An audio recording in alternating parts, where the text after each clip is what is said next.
Beloved, what does it mean to be a Christian? In reflecting on this question, I'm reminded of St. Francis of Assisi, who said, and I quote, "Preach the gospel at all times. Use words if necessary." End quote. Being Christian is both a call to action and a call to obedience to God. This call to action applies equally to our personal lives and to our role in society. In our personal lives, we must lead prayerful, virtuous, and not hedonistic lifestyles, and honor God as the Lord of our lives.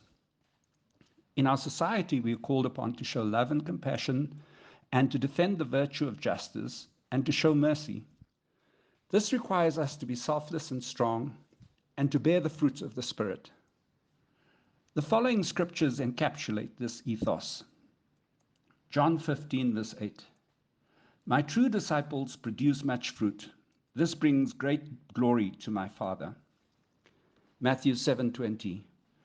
"By their fruits you will know them." Galatians 5:22 to 23. "But the fruit of the Spirit is love, joy, peace, forbearance, kindness, goodness, faithfulness, gentleness, and self-control. Against such things there is no law." John 13:34 to 35. "A new commandment I give to you, that you love one another as I have loved you, that you also love one another. By this all will know that you are my disciples, if you have love for one another." However, these days it is shocking to find that some Christians adopt an approach which says, everyone for himself and God for all.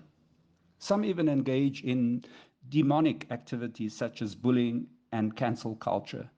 They pride themselves in being woke, which is based on humanistic precepts and the practice of racism and racial prejudice. On the issue of cancel culture, there's nothing wrong per se with calling out someone when they are wrong.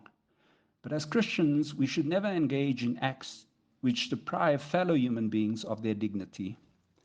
The church should be an ICU for hurt, lost, and broken souls, and provide care with humility, justice, and mercy, always remembering that Yeshua prayed in John 17, and I quote, "Sanctify them by your truth. Your word is truth.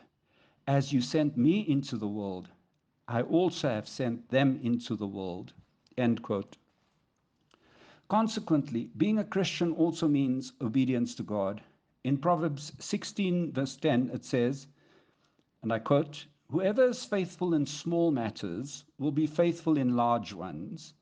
Whoever is dishonest in small matters will be dishonest in large ones." End quote. And as we read in John 6, verse 7 to 13, and I quote, "Philip answered him, 'It would take more than half a year's wages to buy enough bread for each one to have a bite.'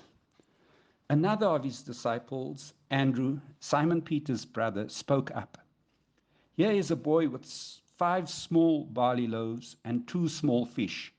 But how far will they go among so many?' Jesus said, 'Have the people sit down.'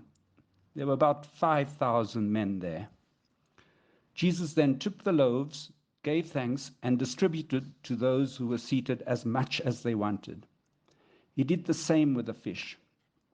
When they had all had enough to eat, he said to his disciples, 'Gather the pieces that are left over, let nothing be wasted.' So they gathered them and filled 12 baskets with the pieces of the 5 barley loaves left over by those who had eaten." End quote. Therefore, to reiterate, ours is a call to obedience. Remember, all the disciples had to do was to bring the 5 loaves of bread and the 2 fishes to Yeshua. He did the rest. He gave the increase. He provided the miracle. Obedience also means being faithful in little things he requires of us. As Yeshua says in John 8:31, "You are truly my disciples if you remain faithful to my teachings." And secondly, ours is a call to action, to show compassion and love for one another, and to bear the fruits of the Spirit, which is love, joy, peace, forbearance, kindness, goodness, faithfulness, gentleness, and self-control. Beloved, the world is mistaken if it considers our kindness and gentleness to be a weakness.